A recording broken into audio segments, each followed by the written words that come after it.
নমস্কার, কেমন আছেন আপনারা সবাই? আমার নতুন একটা ভিডিওয় আপনাদের সকলকে স্বাগত জানাই। আজকে একটা সিম্পল ডেকোরেশন করব, বাট কফি ফ্লেভারের ছিল ডেকোরেশনটা। তো চলুন তাহলে শুরু করা যাক। এখানে আমি 2টো ডিম দিয়ে 6 ইঞ্চির মোল্ডে একটা কফি ফ্লেভারের কেক বেক করে নিয়েছি। এখানে আমি কফির যে ইমালশন পাওয়া যায় সেটা ব্যবহার করেছিলাম, ফ্লেভারটা ব্যবহার করিনি, তাই জন্য হালকা একটা চকলেটি কালার এসছে। এবং এর মধ্যে কিন্তু আমি কোনো রকমের কোকো পাউডার দিইনি, কারণ কোকো পাউডার দিলে এটা ওভারঅল একটা চকলেট কেক হয়ে যেত, কিন্তু এটা একটা কফি ফ্লেভারের কেক। যারা কফি খেতে ভালোবাসেন, কফি প্রেমী, তাদের জন্য কিন্তু খুব সুন্দর একটা ফ্লেভার এটা।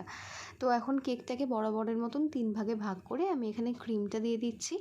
ক্রিমেও আমি খুব সামান্য পরিমাণে ইমালশনটা ব্যবহার করেছিলাম, যার জন্য ক্রিমটাকে ভিডিওতে হয়তো হোয়াইট লাগছে, কিন্তু এটা সামনে থেকে হালকা একটু চকলেটি কালার ছিল। তো কোনো রকম কিন্তু এক্সট্রা কালার আমি অ্যাড করিনি, বা কোনোভাবেই কিন্তু কোকো পাউডার এখানে অ্যাড করা যাবে না। তো আমি প্রত্যেকটা লেয়ারে এখন সুগার সিরাপ দিয়ে নিচ্ছি। আপনারা চাইলে কফি ফ্লেভারের কেকে প্রত্যেকটা লেয়ারে কিন্তু কফিটা ব্যবহার করতে পারেন, মানে গরম জলের সঙ্গে একটু কফি গুলে নিলেন আর কি, সেটাকে ঠান্ডা করে ব্যবহার করতে পারেন, ঠিক যেভাবে ব্ল্যাক কফি তৈরি করা হয়। তবে সেটা একটু স্ট্রং হয়ে যায়, যেহেতু ওভারঅল পুরোটাতেই কফির স্মেলটা আছে।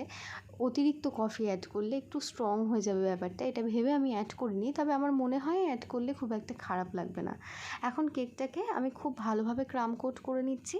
ক্রাম কোট না করলে কিন্তু এই গরমের দিনগুলোতে কেকের ফাইনাল ফিনিশিং করতে প্রচণ্ড সমস্যা হবে, কারণ ওপরের লেয়ারটা যদি সমানভাবে না বসে যায় তাহলে কিন্তু ফাইনাল ফিনিশিংয়ে কেকের ক্রামসগুলো উঠে এসে বারবার ডিস্টার্ব করবে।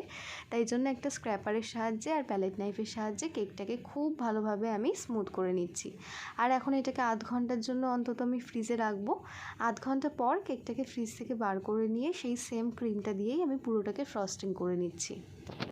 কেকটা ফ্রস্টিং করতে করতে কয়েকটা কথা বলে নিই। আমাদের আপকামিং বেসিক এবং অ্যাডভান্স কেকের ওয়ার্কশপ কিন্তু এই মাসেই হবে। প্রত্যেকটা মাসেই একটা করে ক্লাস রাখার আমি চেষ্টা করি, তো এই মাসেও কিন্তু একটা ক্লাস রয়েছে। আমাকে অনেকে মেসেজ করেছিলেন যে তারা অ্যাডভান্সের ক্লাসটা করতে চান।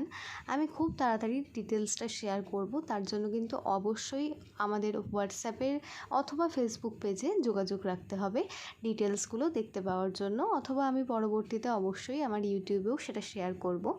আপনারা অনেকেই হয়তো দেখেছেন গত যে ভিডিওটা আমি পোস্ট করেছি, দিদি নাম্বার 1-এর শ্যুটিং নিয়ে আমি একটু ব্যস্ত ছিলাম। আসলে প্রিপারেশান বা আনন্দ যেটাই হোক না কেন, এসব নিয়ে আমি একটু ব্যস্ত হয়ে পড়েছিলাম। তো সেখানেও অনেকে কমেন্ট করেছেন। আমার সোশ্যাল মিডিয়াতে যখন আমি ছবি পোস্ট করেছি সেখানে বহুজন কমেন্ট করে জানিয়েছেন, জানতে চেয়েছেন যে আমি কিভাবে দিদি নাম্বার 1-এ গেলাম, কি হলো, কিভাবে হলো, ওখানে আদৌ গিফট দেয় কি না, গিফটের জন্য টাকা দিতে হয় কি না, অথবা অডিশনে টাকা দিতে হয় কি না। এই সব কিছু মিলিয়ে আমি খুব তাড়াতাড়ি একটা ভিডিও পোস্ট করব, তো অবশ্যই আমাদের সাথে থাকার অনুরোধ রইল। এখন কেকটাকে খুব ভালোভাবে আমি ফিনিশিং করে নিয়েছি, আর এখানে গোল্ডেন ড্রিপসটা ব্যবহার করছি।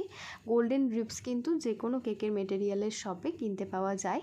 হোয়াইট চকলেটের মধ্যে কিন্তু গোল্ডেন কালার মিক্স করলেও খুব একটা গোল্ডেন কালারটা সুন্দরভাবে আসে না, তাই এই জাতীয় ড্রিপসটা করার জন্য আপনারা গোল্ডেন ড্রিপসটাই কেনার চেষ্টা করবেন। এখন এখানে একটা ওপেন স্টার নজেল আর একটা ক্লোজ স্টার নজেলে আমি 2টো কালার নিয়েছি, একটা একটু পিঙ্ক আর একটা হচ্ছে পিচ কালার। তো এই দুটো দিয়ে আমি কয়েকটা এলোমেলো ফুল করে দিচ্ছি, দেখতে খুব সুন্দর লাগছিল। আর যেহেতু হোয়াইটের সাথে গোল্ডেনের কম্বিনেশন, তাই জন্য ওপরে পুরোটা আমি গোল্ডেন যে সুগার বল হয় সেগুলো দিয়ে দিচ্ছি। এখানে 2টো সাইজ ব্যবহার করেছি, বড়টা আর একদম ছোটোটা, সাথে কিছু গোল্ডেন রাইস স্প্রিঙ্কেলও দিয়ে দেবো।